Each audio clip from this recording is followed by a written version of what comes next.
இன்றைக்கி நான் ஒரு சிம்பிளான ஃப்ரைட் எக் டிஷ் ப்ரிப்பேர் பண்ணேன். அது எப்படி பண்ணலான்னு பார்க்கலாம் வாங்க. ஒரு 5 எக் எடுத்து நான் பாயில் பண்ணிவிட்டு ஷெல்லெல்லாம் ரிமூவ் பண்ணி வச்சுட்டேன். அப்புறம் நான் 2 பீஸாக கட் பண்ணி வச்சுட்டேன். அதில் நான் எல்லோ பார்ட்ஸை மட்டும் செப்ரேட்டாக எடுத்துக்கிட்டேன். அது கூட கொஞ்சம் ஆனியன்ஸ், க்ரீன் சில்லி அண்ட் மைனஸை ஆட் பண்ணி கொஞ்சம் நல்லா மிக்ஸ் பண்ணி வச்சுக்கிட்டேன்.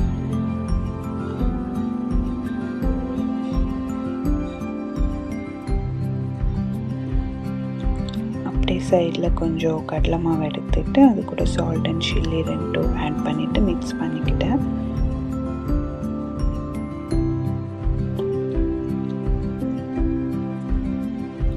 அப்புறம் நம்மளோட அந்த ஒயிட் எக் இருக்குல்ல, அதை நல்லா மிக்ஸ் பண்ணி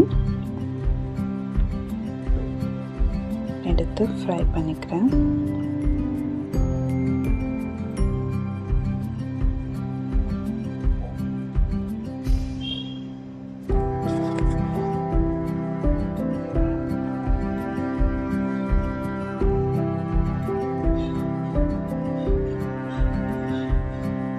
அப்புறம் அந்த எல்லோ மிக்ஸை வச்சு ஃபைனல் டச்சுக்கு கொஞ்சம் சில்லி பவுடர் ஸ்ப்ரிங் பண்ணி சர்வ் பண்ண செம்ம கிறிஸ்பியாக சூப்பராக இருந்துச்சு.